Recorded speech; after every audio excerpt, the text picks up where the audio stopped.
Levantamento do IBGE mostra que mais de 5 milhões de pessoas no Brasil sofrem com hérnia de disco, que é o principal problema ligado à coluna vertebral. Mas se os sintomas forem detectados logo no início, a doença pode ser evitada. Bom, para saber mais sobre esse assunto, eu converso agora com o ortopedista, o Dr. André Evaristo, que é especialista em cirurgia de coluna e integrante da Sociedade Brasileira de Ortopedia e Traumatologia. Tudo bem, doutor André? Boa tarde. Prazer enorme estar aqui de novo com os seus telespectadores. Prazer é nosso. Doutor, como que se forma a hérnia de disco? Então, a hérnia de disco, conceitualmente, ela é bem simples quando alguém explica de uma maneira mais condizente com a realidade. Então, o disco nada mais é do que um amortecedor. Ele é uma estrutura circular ou oval, com uma membrana dura e um núcleo gelatinoso. Ele é um amortecedor de impacto, como um chiclete daquele que a gente encontra no supermercado. A hérnia de disco nada mais é do que essa estrutura circular sofreu uma ruptura e esse conteúdo interno ele vaza. Quando ele vaza, ele vai comprimir estruturas neurológicas que passam atrás, ou a medula ou raízes nervosas, dependendo da localização em que você tiver esse rompimento. E ele normalmente acontece em que região da coluna? Você tem na coluna cervical, na coluna torácica e na coluna lombar. Região do pescoço, altura das mamas lá atrás, na região lombar. É muito mais frequente na coluna cervical e na coluna lombar. A gente tem o conceito de que a hérnia de disco é uma dor na região lombar, com irradiação para a perna, no trajeto do nervo ciático. Esse é o conceito populacional, mas a frequência na coluna cervical é relativamente similar à da coluna lombar. Então não dá para ficar só a dica de uma dor lombar irradiada para as pernas. Uma dor cervical, uma cervicalgia, um torcicolo que não melhora com irradiação para os braços, você também tem que pensar em hérnia de disco. A dor é o principal sintoma? A dor é o principal sintoma, ou não diria talvez o principal, diria o inicial. Sim. Uma hérnia de disco, na grande maioria das vezes, ela vai começar com um episódio de dor. E geralmente esse episódio de dor é tão traumático que o paciente lembra.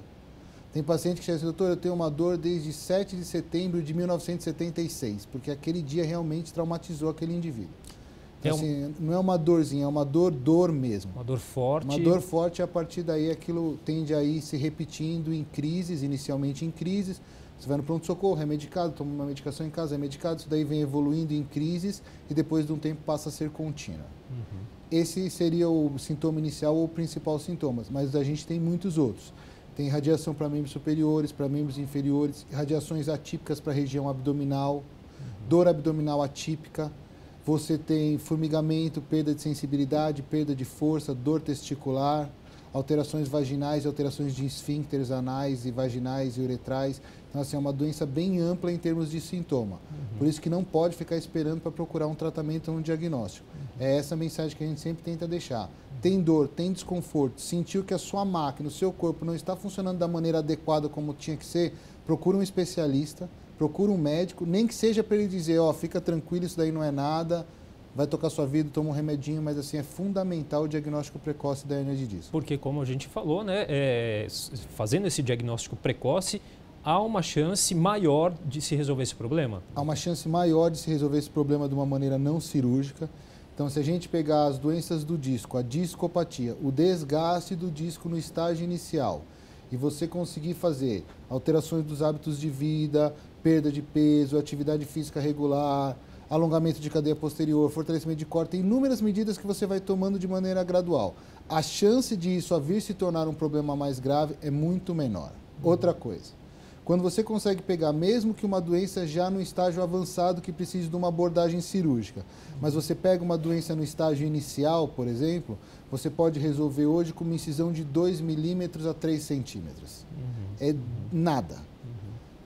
Passou do tempo, essa hérnia de disco se desenvolveu para outras patologias associadas, artrose, instabilidade, especialmente de ligamento amarelo. E aquilo que era só uma hérnia de disco virou um problema complexo, você vai precisar de cirurgias extremamente agressivas e com resultados muito bons do ponto de vista de salvar um movimento ou de manter a função do indivíduo, mas de resultados às vezes pobres no controle da dor. Então o diagnóstico precoce, o tratamento precoce vai fazer toda a diferença se você vai ter um resultado bom lá no final ou se você realmente vai ter um decréscimo real na sua qualidade de vida. Agora, doutor, o que provoca? Quais são as causas da hérnia de disco, né? Para ter esse número tão grande que a gente falou aqui, mais de 5 milhões de pessoas com problema com a doença. A principal causa é genética. Então você tem uma predisposição genética a desenvolver problemas na coluna mais precoce ou menos precoce. Tem que ficar aqui claro que não é uma genética assim, o meu pai tem, eu tenho. minha mãe teve, eu vou ter. Não. É a genética, milhões de genes do pai com milhões de genes da mãe, que deu eu, André, que por acaso tem uma predisposição genética a agir. Eu não tenho como agir no fator genético populacional. Então a gente tem que agir no resto. Porque além do fator genético, você tem uma somatória de fatores multifatoriais. Você tem excesso de peso, má postura, falta de atividade física, sedentarismo, muitas horas sentados em posição não ergonômica, tipo de atividade profissional, os microtraumas que essa coluna sofre. Então, é a genética, mas todas as agressões que essa coluna vem sofrendo durante a vida, que vai ter um desfecho traumático. O número de 5 milhões, ele realmente assusta e não é um levantamento nem tão preciso, porque é difícil você precisar isso. Sim. Muita gente não notifica, etc. e tal. Mas esse dado que a gente está passando aqui para os telespectadores é um dado do IBGE. Então, assim, é um dado que a gente tem que levar em consideração. E ele está diretamente relacionado ao envelhecimento populacional. Então, aí um fator a mais da gente discutir reforma da Previdência, que é um tema tão importante que está sendo discutido exaustivamente. Com o envelhecimento populacional, essas doenças crônicas, elas vão cada vez se tornando mais frequentes. Então, você vai tendo cada vez uma incidência maior de doenças de coluna. Outra coisa, você tem um paciente que ele é jovem do ponto de vista mental, intelectualmente ele é ativo, intelectualmente ele é funcionante, ele tem dor, ele tem um problema de coluna, e ele quer uma solução. Porque a cabeça funciona, ele quer que o corpo funcione proporcional à velocidade de raciocínio mental. Então, assim, precisa também de grandes investimentos na área da saúde para que você consiga manter a mente e o corpo funcionando de maneira adequada. E é uma doença que aparece mesmo com uma idade, uma certa idade, com pessoas mais velhas, ou tem acontecido com pessoas mais jovens também? O tipo de hérnia de disco que a gente está discutindo, que é a hérnia de disco degenerativa, é uma degeneração progressiva dos discos relacionados com a vida do indivíduo. Geralmente ela vai começar em torno da faixa dos 40 anos do primeiro episódio e depois ela tende a crescer. Nas faixas etárias mais jovens, ou elas estão relacionadas a coisas erradas, entre aspas, como por exemplo um rapaz de 20 anos que trabalha numa indústria e carrega toneladas de peso. Ou casos traumáticos, acidente automobilístico, queda de andame, mas a média é em torno da 4ª e 6ª década de vida. Como que é o tratamento, doutor? Então, o tratamento ele vai variar inicialmente. O primeiro tratamento é tirar o paciente da crise. Sim. Então, geralmente a gente vai abrir mão de medicações injetáveis, ou intramuscular, ou endovenosas, associado a medicações para uso domiciliar. Aí você vai começar com um tratamento baseado para fisioterapia, reeducação postural global através da RPG, acupuntura para relaxamento de módulos musculares. Aí você vai crescendo para fortalecimento muscular, orientação populacional, atividade física. A atividade física é o tratamento real.